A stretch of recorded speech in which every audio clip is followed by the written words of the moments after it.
पोषक तत्व प्रबंधन बहुत बड़ी प्रक्रिया होती है। मैं केवल इतना कहूँगा कि रासायनिक उर्वरकों पे डिपेंड न रहें, क्योंकि आप ये सोचें कि पौधा छोटा है और हम डबल डोज या ट्रिपल डोज डाल करके पौधे को बढ़ा लें, ये गलत है। ऐसा न करें, क्योंकि बहुत ज़्यादा लोड, एक तो वैसे ही पौधा टेम्परेचर अनुकूल नहीं है और उस पर स्ट्रेस दे रहे हैं, तो उसका रिजल्ट और खराब होगा। तो इसमें जैव उर्वरकों का प्रयोग करें। मैं तो कहूँगा कि किसान भाई, जो भी किसान भाई आपकी फसल है, जैव उर्वरकों को बिल्कुल शामिल करें। ये काफ़ी सस्ते हैं, बहुत कारगर हैं। ज़रूरत है कि खेतों में जीवांश की मात्रा जो हम छोड़ चुके हैं, हरी खाद, ढैंचा सनई का प्रयोग, गोबर की खाद, केचुआ की खाद, इनका यदि आप जीवामृत, बीजामृत जो बात आ रही है प्राकृतिक खेती पे, अरे इनको भी प्रयोग करें। और साथ ही साथ जैव उर्वरकों का अगर आप प्रयोग करते हैं, सूक्ष्म पोषक तत्वों का प्रयोग जरूर करें।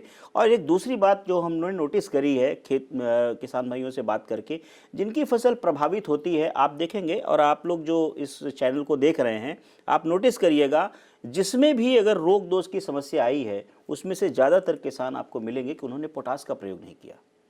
एक बहुत बड़ा कारण मैं देख रहा हूं कि पोटास महंगी होने के कारण या नहीं होने का, उपलब्धता नहीं, लोग इग्नोर कर देते हैं। केवल फास्फोरस और नाइट्रोजन, ये दो पौधे, जबकि तीन तो मुख्य जो है हमारे तत्व हैं।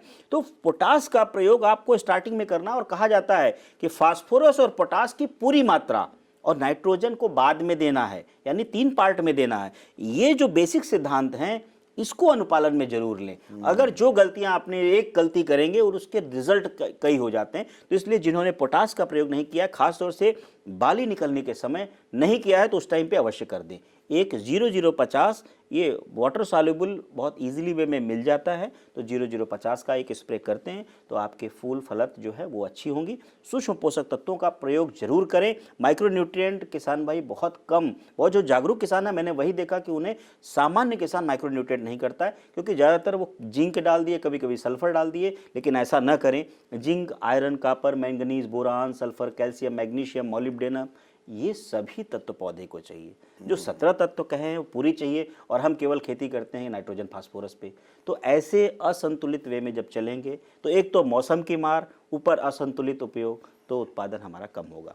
तो अगर आप थोड़ी सी बातों को ध्यान रखेंगे, तो मैं निश्चित तौर पे दावे के साथ कह सकता हूँ, आपकी फसल अच्छी होगी और इन विपरीत परिस्थितियों का कोई बुरा असर नहीं होगा। ज़रूरत है निगरानी की, देखरेख की, और कोई समस्या हो तो कृषि विज्ञान केंद्र सदैव आपके लिए हमेशा साथ में है।